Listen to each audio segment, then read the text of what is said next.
My name is Serena Williams. I am 60 years old now, and every single night I still sleep with the little porcelain lamp burning on my nightstand because the dark already knows too much about me, and I refuse to give it one more inch. One single night, Thursday, November 21st, 1991, at precisely 11:47 p.m., during a nor'easter so violent it felt like the sky itself was trying to tear the roof off our little brick house on Maplewood Lane in Richmond, Virginia, changed every remaining day of my life forever. Daniel, my gentle chalk-dusted corduroy-wearing history teacher, husband of 17 soft, golden, heartbreakingly beautiful years, the man who painted our kitchen sunflower yellow just because it reminded him of the way I laughed, who read Toni Morrison aloud to me on a creaky dock while dragonflies stitched blue threads across Lake Ast, who held our front door against door with blowthroats blowed fronts boards and warm cudes our front door, and ballads our front door, and what are epskondors in our porns, konden our front boards at my skin to end up in skons, and up in skinara and skin puts in my quan skin kicken ken con kaken kin kikon kin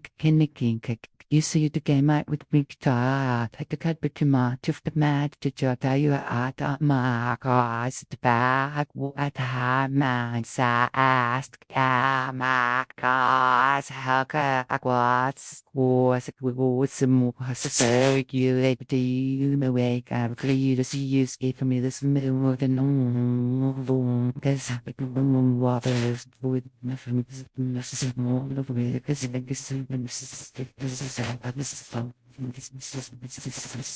whispered Daniel, please don't, and found Richard Hale, my violent, whiskey-soaked college ghost, standing drenched on the porch, black trench coat dripping, eyes red-rimmed and insane, revolver trembling in one hand and a thick stack of forged love letters in the other.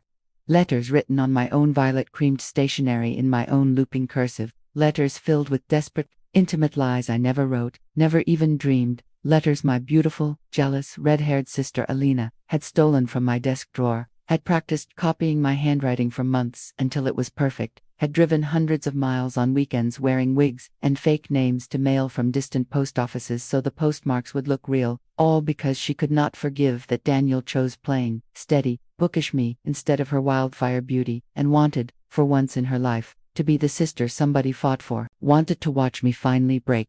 For one excruciating, world-ending heartbeat, Daniel looked down at those scattered white pages, then up at me, and I saw betrayal flicker in his soft brown eyes like lightning behind glass before love. Fierce, stubborn, absolute love won the war inside him, and he stepped fully in front of me, shielding me with his body the way he had shielded me from every storm for 17 years, and lunged at Richard to protect me. The gunshot cracked louder than thunder, louder than my own scream, and I watched a crimson rose bloom across the white shirt I had ironed that very morning, watched his knees fold like wet paper, watched him fall while Richard's mouth formed a perfect shocked O, because even he hadn't meant to pull the trigger. Mrs. Collins next door snapped on her porch light and shouted with her frail, furious courage, "I'm calling the police right now, you monster." And Richard bolted into the storm like the coward he always was. I crawled to Daniel through blood that was still warm, still his, soaked through my skirt, through Grandma's Afghan, through every ordinary beautiful moment we had ever shared, pressed both shaking palms over the hole in his chest as if love alone could push his soul back inside, begged him, stay with me baby, stay, please God stay, while rain hammered the windows like fists, and he lifted one fading hand to my cheek, tried to smile through the blood on his lips, tried to finish the sentence he had started 1,000 times in 17 years. It's okay, Rena, I love. And then the light left his eyes forever, and the weight of his head grew heavier in my lap, and the world ended right there on our living room rug. Sirens came, red and blue lights painting the walls like bruises. Strangers wrapped me in blankets that smelled like antiseptic and loss. Detectives asked the same questions over and over, while I rocked back and forth on my own blood-soaked sofa, unable to answer because my voice had died with him. 2 days later they found Richard in a roach motel off I-95, surrounded by empty bottles and my forged letters, still insisting I had begged him to come rescue me. And that is when they searched Elena's sleek downtown condo and discovered 3 boxes of my exact stationery hidden under her guest room bed. Practice sheets where she had traced my cursive hundreds of times, a road map with post offices circled in red ink, a blonde wig because I was never blonde, On December 12th, I sat behind one-way glass, already half a ghost myself, and watched my little sister cry prettily under fluorescent lights.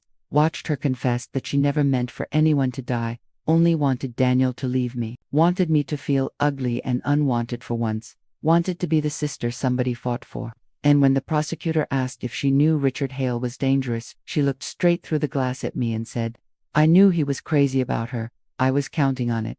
Richard took life without parole. Elena took 15 years for conspiracy and manslaughter by proxy.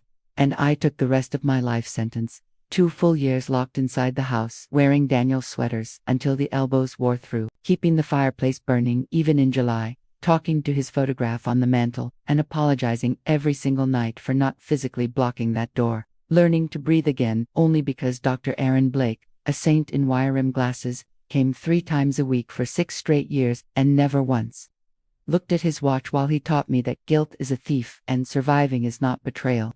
Mrs. Collins passed the winter after the trial and left me her lavender sachet with a note that said, "Keep living, baby. He would hate to see you stop." So, in 1995, I sold the haunted house where his blood still whispered from the hardwood, moved to a tiny attic apartment above Page Turner's bookstore in Charlottesville, where morning light slants through lace curtains, and the smell of coffee and paper is the first thing I taste every day. Started reading picture books to children again on Saturdays because their sticky hands and bright voices slowly, stitch by stitch, sewed the gaping hole in my chest. Now, 34 years later, I am 60 years old, silver threading my braids, and every Saturday afternoons still find me on a tiny rug surrounded by little girls with braids and little boys with gap-toothed grins who climb into my lap, without knowing they are climbing into the arms of a woman who once died on her living room floor and somehow kept breathing. And every single night I leave the lamp burning because darkness has teeth but light, stubborn, impossible, tender light, has memory, and memory is how love refuses to die.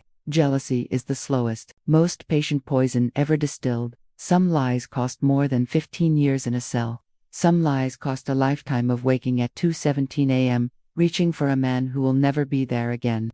One night can rip the entire world in half.